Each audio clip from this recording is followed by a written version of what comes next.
Good morning everyone.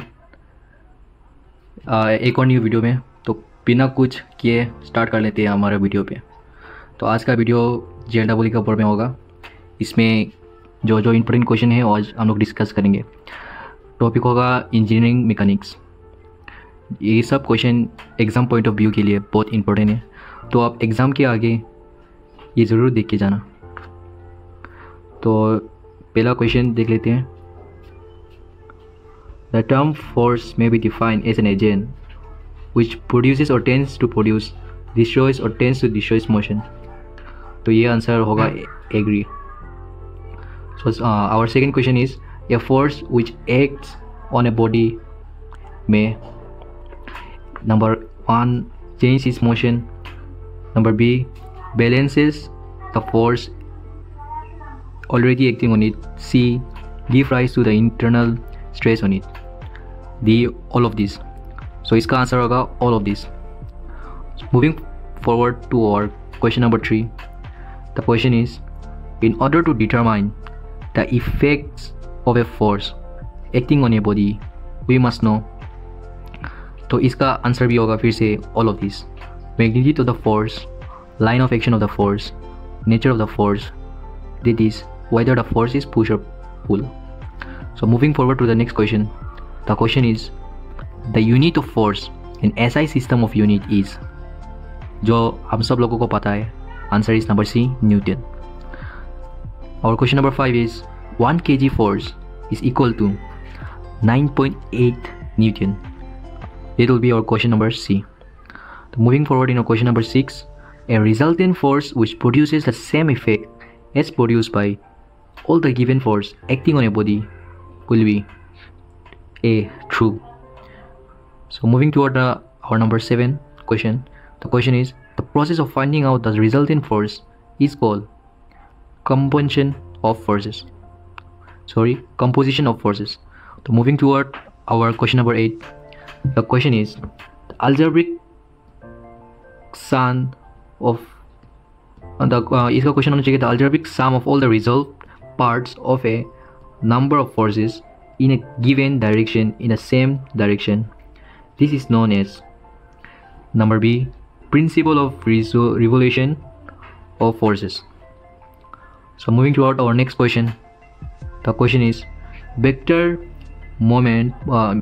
method of the resultant forces is also called Poynting law of forces, and the answer is correct. Moving toward our next question, number 10. The resultant force of two forces P and Q acting along the same straight line but in opposite direction is given by P minus Q. This is our question number B. Moving towards our next question, number 11. The resultant of two forces each equal to P and acting at the right angle is question number B. So moving towards our next question, that is question number 12. The angle between two forces when the resultant is maximum and minimum respectively are 0 degree and 180 degree. So इसका answer भी answer A हो जाएगा, जो 0 and 180 degree. तो next question में जाते हैं. The next question is question number 13. The resultant of the two forces P and Q is R. If Q is doubled, the new resultant is perpendicular to P. So the answer will be P equal to R. Our next question, number 14. Two forces are acting at an angle of 120 degree. The bigger forces is 40 Newton and the resultant is perpendicular to the smaller one. The smaller force is 20 Newton. So moving towards our next question. Question number 15. Concurrent forces are those forces whose line of action is meet at one point. So moving towards our next question. Question number 16. Which of the following condition is -R valid for the equilibrium of a rigid body subject to 3 collinear forces? So इसका answer होगा question number B. All forces are concurrent. After that, we are moving towards our question number 17. The question is, if the resultant of a number of force acting on a body is 0, then the body will be in equilibrium. So इसका हम लोग का answer find करना है yes or no. तो इसका answer होगा no. Moving towards question number 18, the forces which meet at one point and their line of action also lie on the same plane are known as collinear concurrent forces, जो number A होगा। Question number 19 shows that collinear non-concurrent forces are those forces which dash at one point but their line of action lie in the same plane, so इसका answer होगा do not meet। आप लोग ज़रूर देख के जाना एक क्वेश्चन एग्ज़ाम के पहले, तो आप लोगों को ज़रूर हेल्प होगा। और आप लोग सब्सक्राइब भी कर सकते हो अगर आप लोग को मोर वीडियोस चाहिए ये सब का। हम लोग एक प्लेलिस्ट बना लेंगे JEE आंसर का। Number 20 question says that collinear concurrent forces are those forces which A B C D, तो इसमें से आंसर होगा number C, meet at one point and their line of actions also lie on the same plane. Question number 20 states that non-collinear concurrent forces are those forces which meet at one point but their line of action do not lie on the same plane. Question number 22 states that according to the law of momentum or moments, if a number of collinear forces acting on a particle are in equilibrium, then the algebraic sum of their moments are about any point in their plane is 0. So moving toward question number 23, a smooth cylinder lying on a dash is in neutral equilibrium, तो इसका answer होगा horizontal surface. So moving toward our next question, the smooth cylinder lying on its concave surface remains in equilibrium, unstable equilibrium, तो इसका answer होगा number B, unstable equilibrium.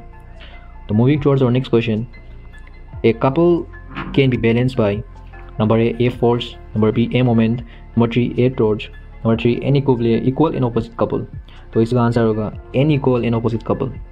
Moving towards our question number 26, the question is the term centroid is, तो इसका answer होगा number A, the sum as center of gravity.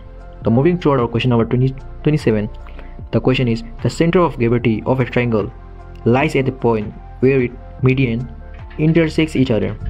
तो इसको हम लोग को बोलना है कि ट्रू या फॉल्स है, तो हाँ दोस्त लोग इसका आंसर भी ट्रू होगा।